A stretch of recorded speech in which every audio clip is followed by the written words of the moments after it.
Hi guys, welcome to another beer review. Started with a burp internally, then it came out. Off to a good start. So today we're going over to Verdant for the first time in a hell of a long time.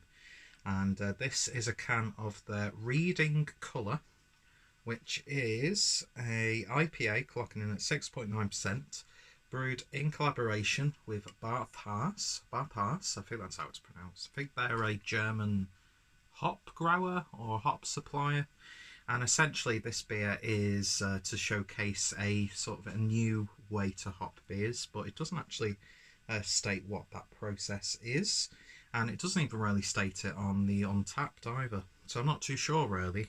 What else did I have recently where it was a brewery used a new way of incorporating hops to the beer? I can't remember. I actually can't remember. But yeah, so an IPA, 6.9%. So on the hot side of brewing, the additions are Columbus and Simcoe. And then on the cold side, there's Mosaic and Citra. So a nice selection of hops there. Really nice, simple artwork there. I've had a couple of beers with those guys involved. Frau Gruber did one. I think that was an experimental sort of approach to making an IPA as well. Can't remember. Picked this up from the House of Trembling Madness on their web store, and pretty much because they use like a 24-hour service with parcel force, so you're paying about like £8. I think the rate changes depending on how much you spend with them, but it worked out about like £8 to have this delivered. Delivered it in mid-afternoon after like 1 p.m. cut-off point. Got it the next day, so I'm not going to grumble at that, and I've got some really interesting beers, so look out for reviews over the next 20 years because of my review schedule. But yeah, beer in a glass then, and look how orangey that looks mega. That reminds me of completely different style of beer, of course, but Schufferhofer grapefruit, or Schufferhofer grapefruit. My German pronunciation has gone down the pan since I've been back in the UK, but look how bold and just like intense that looks. I know the lighting in the video itself is not that good. Surprise, surprise. Harry Meadows, eat your heart out. But it actually gives you a really good presentation of what the beer actually looks like, but yet dense. It's got that sort of like chicken gravy look to it as well. Quite dark actually and intense. Did I just say intense twice? So one finger's worth of a white head. That's just looking so good. So let's see what we get on the nose. Oh, that smells good. There's like a syrupy sweetness to it.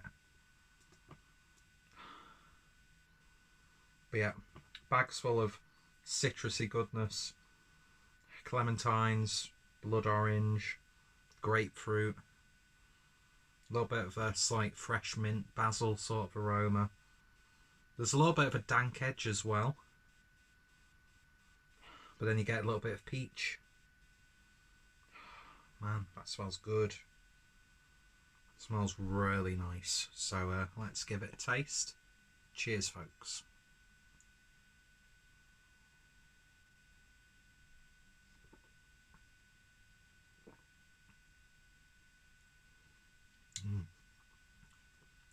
Yeah. That's got quite a savoury character to it. Dank. The one word I would describe this as is dank.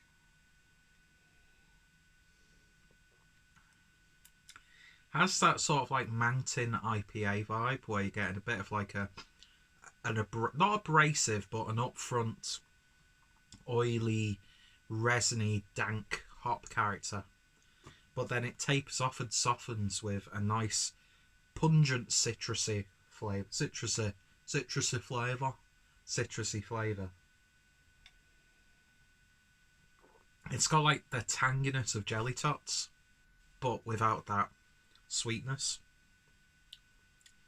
But yeah, I'm getting like slight berry characters in this, aside from those soft citrusy tones. Lovely smooth mouthfeel. It's not the boldest of bodies. Not every beer has to be like that. How many times do I say that sentence? But you get like a slight green aftertaste. Not like green as in, oh, this beer's too young. Sort of green. But yeah, it's got that slight West Coast bitterness, or very reminiscent of like a West Coast bitter character, without it being a palate wrecker. But yeah, I'm not too sure if the flavours I'm getting are a result of the processes that they've tried for this, but it definitely has that sort of East meets West character. And like I said, I've not had any Verdant for or Verdant, however you want to pronounce it. I've not had any beers from those guys for absolutely ages. I think I got a little bit put off at one point because a lot of like the posts I was seeing on like various questionable groups on Facebook and like stuff on Instagram, I wouldn't say there was like a lack of quality. Well, I can't really say that because I never really tried anything in the past like 6 months from Verdant. But I got like a sense that people would like start to get a little bit not bored, but almost like disappointed with the stuff that Verdant was brewing and some of their rebrews and their rotational sorts of beers. And that's the sad thing, isn't it? You see stuff like that and it puts you off.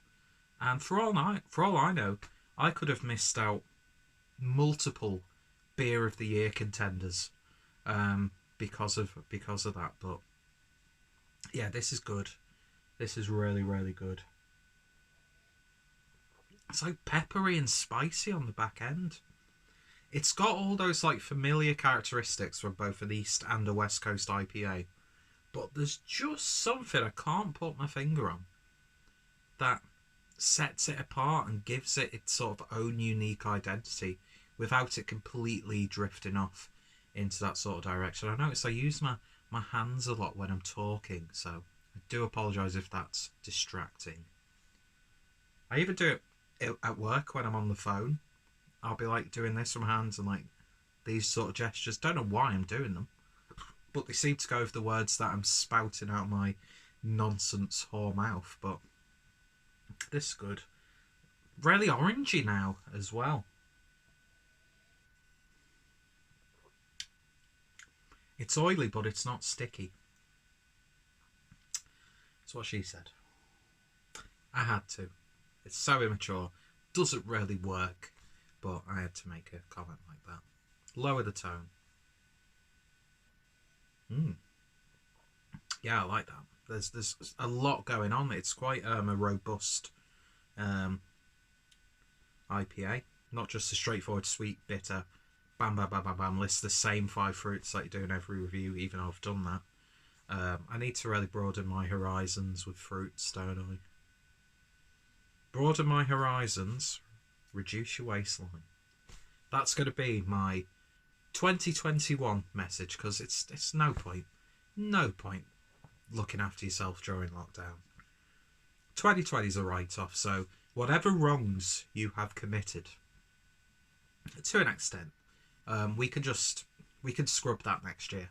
2020 has been a shit show for a multitude of reasons, not just because of the C word, which, you know, some people are saying, well, it only affects blah blah blah percent of the population, and there's a blah blah blah percent cure rate. I'm not going to get into my thoughts, opinions on what I think about COVID in the review. Why am I talking about this? Stretching out the video and just adding fuel to the fire of my opinions that I have on Facebook and social media. Anyway, fundamentally, 2020 has been a shit year. From a lot of reasons, but the beer's been really good. I've not experienced as much consistent quality from so many breweries until this year, and I think it's really tested the skill and the passion and the mental health and well-being of a lot of people in many industries. But I think the brewing industry, although I'd imagine the numbers are quite bad in terms of a business sense for a lot of breweries, and breweries going under, bars going under, pubs not being able to reopen, distributors suffering. Bottle shops, web shops, although web shops seem to have been having a bit of a boom, making it a lot easier for people to get beer. But yeah, the beer's been really good this year so far. It really, really has. And I think it's just because I've been primarily drinking British, UK, English, whatever beers, and I think we're probably one of the best brewing countries around. I think we really, really are. So yeah, I'm going to have to pick up more Verdant. I was gutted that I missed out on the Black Lager. I'd have loved to have tried that. I was hoping it was actually available on the shop when I was doing this order, but I thought, no, I'll just go one Verdant. Just try something a bit different. Try something a bit different so you get a Verdant. One of the most, well-respected brewers in the craft scene in the UK right now. But anyway, yeah, so that's really nice. Reading colour. In terms of rating, I'm going to give that a 9 out of 10. Only thing I'd like a bit more, and I know I'm completely contrary to what I said earlier on, where body's not everything. I would actually like to have it a bit more of a cloudy, creamy mouthfeel. But yeah, I'm still not going to grumble, and I'd happily have a session on this. And I need to know what is different about this compared to other beers, because I'm saying to myself, you're tasting the difference and the sort of new ways of brewing and techniques, but because I don't really know what to expect, I can't really make that statement. But I'm a hypocrite. I'm full of holes, and but you all know that, and that's why you continue. Even though I'm probably one of the worst content producers within this community, both in terms of quality and consistency, people come back to me time and time again. So massively appreciate that. And yeah, if you can get your hands on this, definitely give it a try. And who knows, I'm not sure when it's attributes, but maybe another couple of weeks might soften it a little bit. If you're not really into that sort of green edge. But I think you can really cleverly incorporate that into a beer, that sort of harshness. But it's not harsh. I will say that. But you do get that very subtle green burn on the back end. But I kind of like it. 9 out of 10.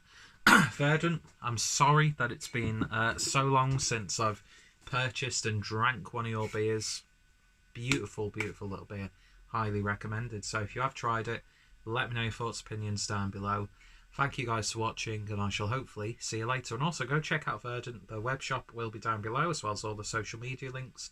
And of course, go check out the House of Trembling Madness, because great range and really efficient delivery. Cannot complain about my experience with that.